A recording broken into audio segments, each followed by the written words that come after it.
Ռուսական բանակի 90-րդ տանկային բրիգադը հասել է Դոնեցկի սահման և ներխուժել կենտրոնական Ուկրաինա, Դնեպրոպետրովսկ։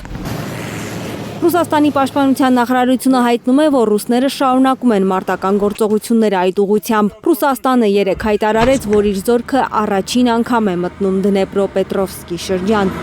ու դա կարող է մեծ խնդիրներ ստեղծել Կիևի ռեժիմի համար։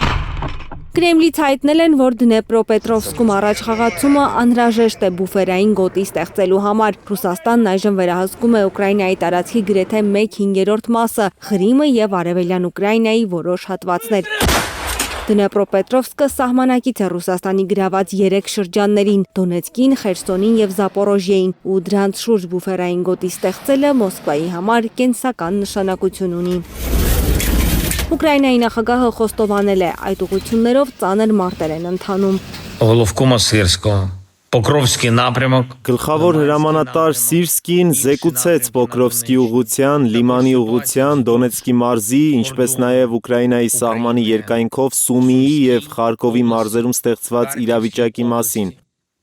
Որոշ շրջաններում իրավիճակը շատ ծանր է, բայց ամեն ինչ կախված է մեր ստորաբաժանումների դիմադրողականությունից։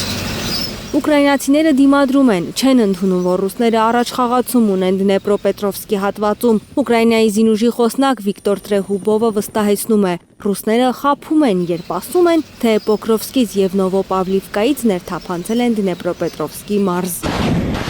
CNN-ը գրում է, որ դեռ չի կարողանում պարզել տեղեկությունը իրական է, թե կեղծ։ Պատերազմի ուսումնասիրության ինստիտուտը ևս հաստատել է, ռուսական ուժերը հանգստյան օրերին շարունակել են իրենց հարձակողական գործողությունները Պոկրովսկի ուղղությամբ, բայց առաջխաղացում չեն ունեցել։ Ամերիկյան լրատվամիջոցները գրում են, որ եթե հաստատվի ռուսների ներթափանցումը Դնեպրոպետրովսկ, դա մեծ հարված կլինի ուկրաինական ուժերի համար, հատկապես հիմա, երբ խաղաղության բանակցությունները փակուղի են մտել։ Ստամբուլյան վերջին հանդիպման ժամանակ Ռուսաստանի տարածքային նվաճումները անտեսելուց հետո են ռուսները դաժան հարձակման անցել Դնեպրոպետրովսկում, հայտարարել է Ռուսաստանի անվտանգության խորհրդի փոխնախագահ Դմիտրի Մեդվեդևը։ Նա կրկին կոպիտ է արտահայտվել ուկրաինացիների մասին։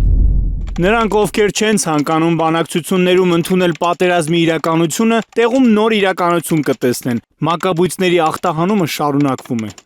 Մեդվեդևի սպառնալիքներից հետո Ռուսաստանի նախագահի խոսնակը ավելի չի բորբոքել կրակը, հայտարարել է, որ Մոսկվան պատրաստ է շարունակել Ստամբուլում ընդհատված բանակցությունները ուկրաինական կողմի հետ։ Հասմիկ Սերոբյան, Սմբատ Ասլիկյան, Հայլուր։